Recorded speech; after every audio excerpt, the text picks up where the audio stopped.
Hello, everybody. Some of you will recognize me just from my regular fat activist debunking videos, very oddly specific niche, I know, but I reckon from the title of the video, more of you will have seen me from The Chase, a British TV show, a quiz show, which I bombed in, as did my whole team, but either way, that doesn't matter, I'm getting ahead of it. I just kind of wanted to do a video about that whole thing on here because, well, many reasons, one of which Bradley Walsh said I'd be a good public speaker, to which I said, oh, have you got any connections for me then? And he said, this shall be the connection. None of those connections have materialized yet. So, yeah, connections. Make yourselves apparent in the comments. Anyway, The Chase. I'm sure many of you, especially if you're British, will know what the show's about. Basically, you have a minute to answer some trivia questions. That's like you get £1,000 for each one. Then you go to the table, you get three options on how close you want to be to the professional quizzer catching you. I stuck with the 5 grand, which I think is sort of okay. Anyway, I got right down to the final one. I changed my mind last second on what the answer would be and then got caught. Basically, my whole team then got caught, and when that happens, they send one person up for the final chase. That was me because I just volunteered because no one else wanted to do it, and I thought it would be kind of funny. And so I did that, got 11, which isn't too bad, and then got caught. So that whole kind of thing out of the way, no one cares. I didn't actually watch the episode because I was away. My friend watched it for me, and I made the fatal mistake of looking on Twitter, which I call shitter, just to see what people were saying. So I'm morbidly curious like that.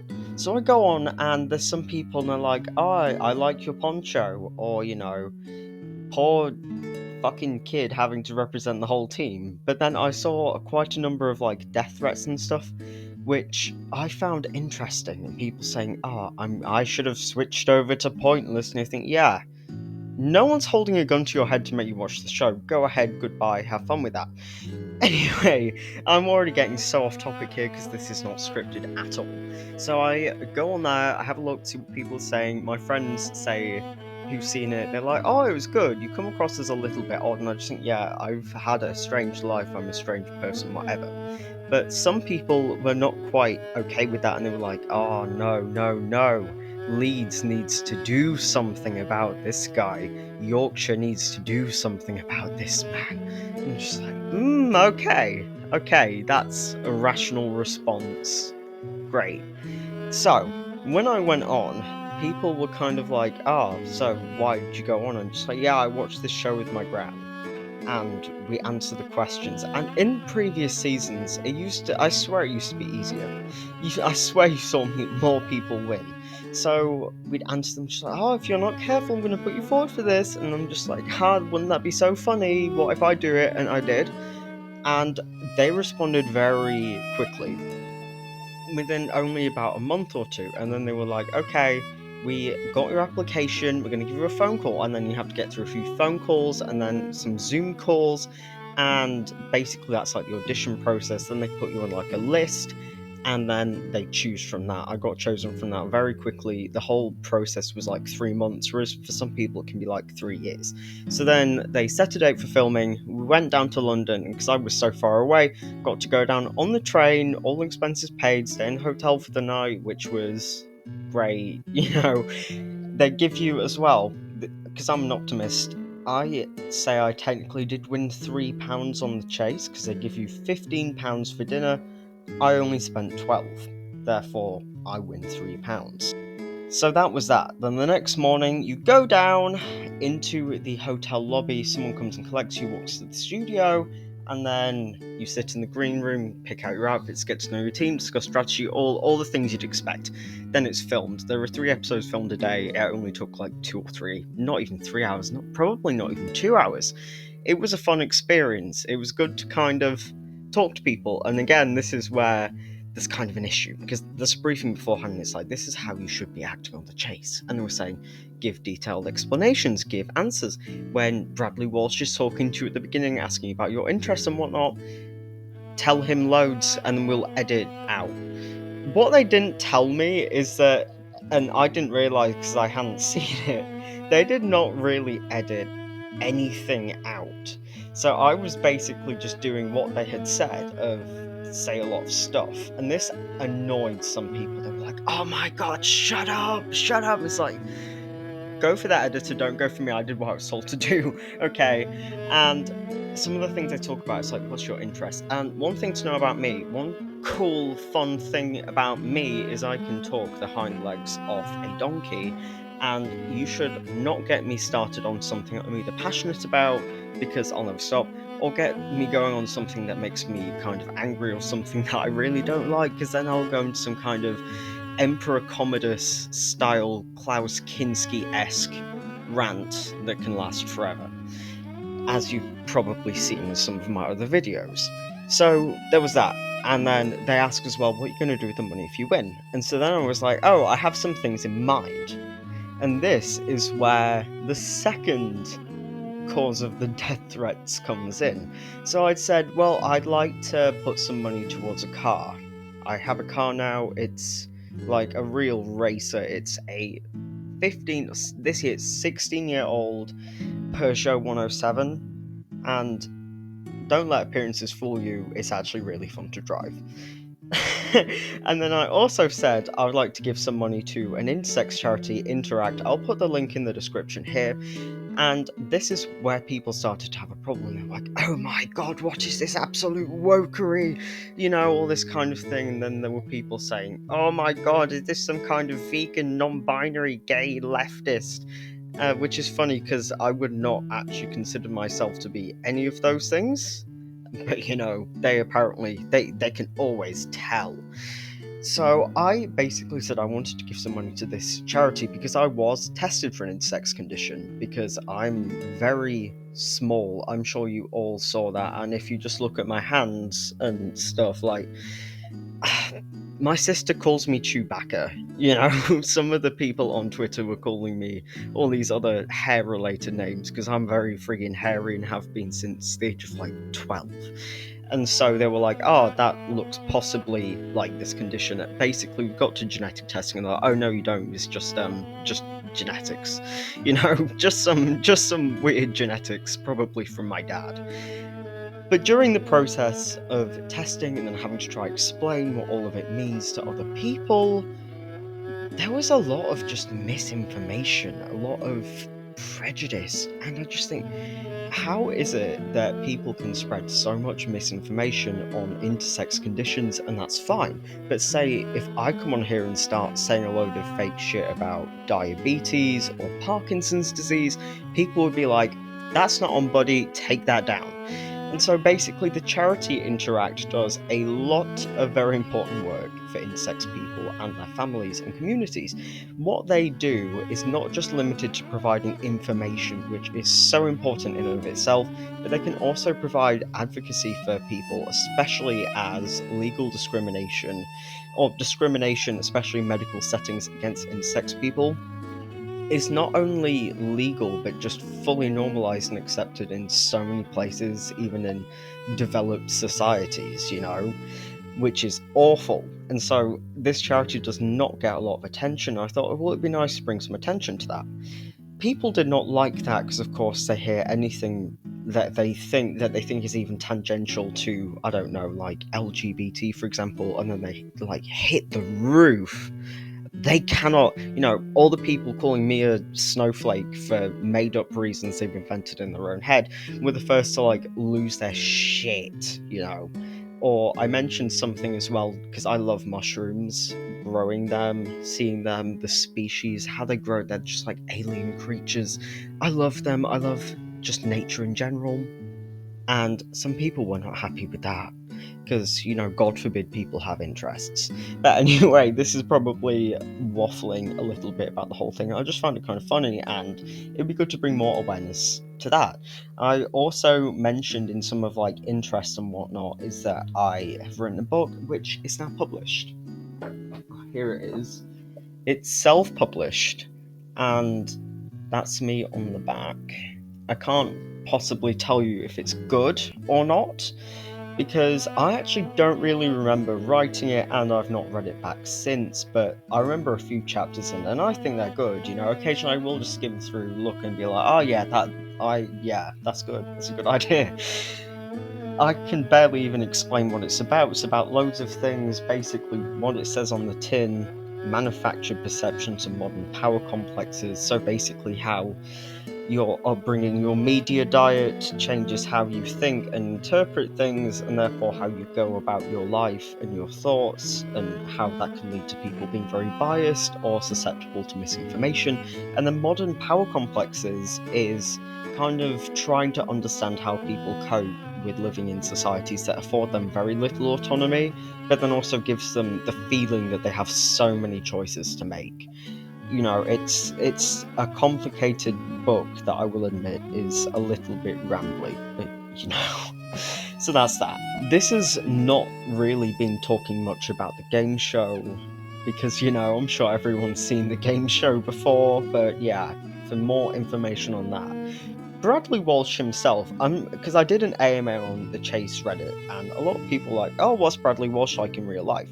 And he seems very similar to how he is on the show, and he's probably gonna strike me down for this, for revealing the secret, but something he can swear quite a bit, sort of in between takes, and they just edit that out. But he was quite funny. He was very easy to talk to, and it felt kind of strange meeting him, and my gran was like, oh my god, what was he like? And the chaser I went up against was Dara Ennis, who was also, he commented in the AMA, which was nice, and my gran was like, oh, I really hope you get him, because apparently he reminds her of her dad, which, cool. So it was cool to meet him. I got a handshake afterwards, we had a chat, and he was like, oh yeah, you all did a really good job, which, that's debatable, but he said it, not me. As well, from what little I have seen of it, I've seen some of the media coverage where people are like, oh my god, what a catastrophe, all these people were caught out. The thing is, about the questions, and it was so annoying when I was there, and everyone else thought the same thing, is that all of the questions that the other contestants got in our team of 4, I thought, oh, chemistry, I know that one, this one's about nature, this one's about history, I know all of these, like the back of my hand. But then the contestants who got them, that was like their weak area. And then mine would be things, and I'd be like, I do not know what the fuck this is. But then the other contestants would know that as well. So I feel like we all just kind of got given our weakest subjects, the way that the questions just fell. So that was very unfortunate. It was so annoying. There was one question on, I think, it was something historical to do with religion, and I'd written about that like the week before, you know? So that was annoying. I thought that is such a niche question, and it fell to someone who doesn't know it, and then I got some other kind of niche ones, and as I say, the final question right at the end, yeah, I thought of it. I thought the answer is Prime Minister, but then I changed my mind and it was Archbishop of Canterbury. I don't know why I changed my mind, but I just kind of did, and I went with it. And some of the other questions I have is, are there screens with the questions on? Yes, there are. So imagine here, or to make it visible, here you have the chaser, there you are, the table is in between. So Bradley Walsh is reading off a screen like there, behind or next to the camera, and then the question is up on there, kind of next to the chaser, and there's a timer so you know how long you have left to answer. And yeah, so there are screens, you can read it. Another thing people kind of ask about is, how big is it? It's not that big as in the studio. Also, people ask, is there an audience? That's all added in post. There is no one there. There's literally no one there. The crew is behind a camera and they kind of give feedback to the people running things. If you're eliminated, you go kind of behind this curtain to a separate area. You can watch the whole thing playing out on the TV and have a cup of tea, which I did. Basically just chat. For me as well, from what I saw, strangely enough, the death threats and negativity and misinformation, which is so ironic when I made a point of saying how much I hate misinformation, especially medical misinformation. There were people on Shitter spreading medical misinformation. So you know the types. They all had Reform UK profile pictures. Their usernames were all things like "I hate wokeness" or "TERFs for the win," all this kind of thing. All of that. That kind of thing didn't bother me because stupid is as stupid does. These people are just immune to fact or logic or any of these other things they claim to be champions of, so I don't care. Let them have their deluded little bit of fun. The thing that kind of bothered me, and it's gonna sound so vain, but I saw like how fat I'd gotten for the first time, which is a shocking realization. I was very overweight, so my BMI was like 36, which is grade 2 obese, and I'm very short, as you can see. And so I had not noticed because it creeps up on you so slowly. I had not noticed it at all, and then I see it on the screen, and I thought, oh my god, am I seriously that fucking big? You know? So I get home and immediately just like, yeah, I need to do something about this. And so I'm now down 2.5 stone, which is good. I don't know why I had to mention that. I just feel like I do because I saw it and I was just like, oh my god, I look so fat.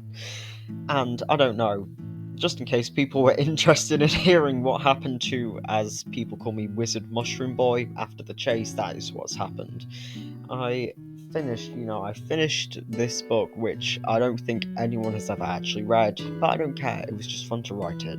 I'm now doing a screenplay for a Christmas movie, but it's with a twist. I can't tell you too much, and again, I'm rambling. This is meant to be about a game show, but I cannot stay on topic to save my life. Some of the other things I kind of wanted to mention was in the AMA, some of the comments were not actually questions and whatnot. Someone had said something which just really made my day. There was someone who said, "Oh, I'm really glad that you came on and said something about the Insects charity," because my mother then asked, "Oh, what does Insects mean?" And then I went to that charity's website and used their information to then explain it to my mother and have a really productive conversation about something without any of the sensationalized misinformation or identity politics. And I thought, that is amazing. That is the point, you know.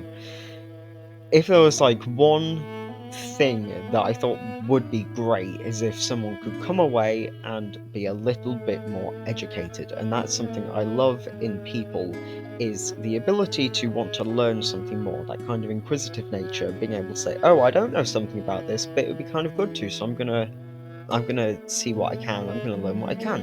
I think that's great. I think for me, how educated someone is does not factor into how I think of them as a person, because we all come from different backgrounds.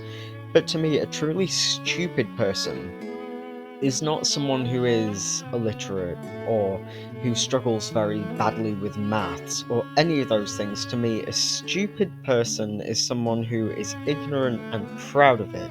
They think, oh, I know everything I need to know, I don't have to learn anything else in my life, I never have to think, am I wrong about something? I'm right all of the time, and anyone who disagrees has been infected by a woke mind virus. That kind of level of smug ignorance. And the woke mind virus thing came up a lot on Twitter, and people like, this young man has been indoctrinated into a cult, and I just think, well, it can't be a very good cult if I'm not actually aware of which cult that's supposed to be. So, I guess, really failing at being indoctrinated into a cult here.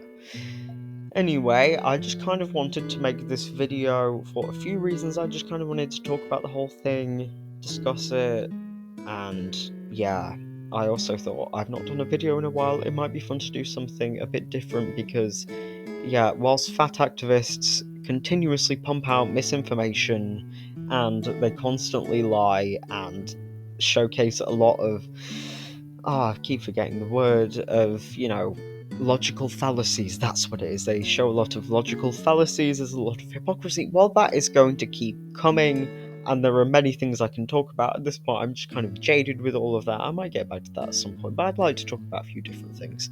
And I don't come on like camera very much, it's usually just all edited stuff, but I thought I'll give you all a treat today on New Year's Eve, and you can hear about my very brief time on a game show. So thank you for watching, and I will hopefully see you later.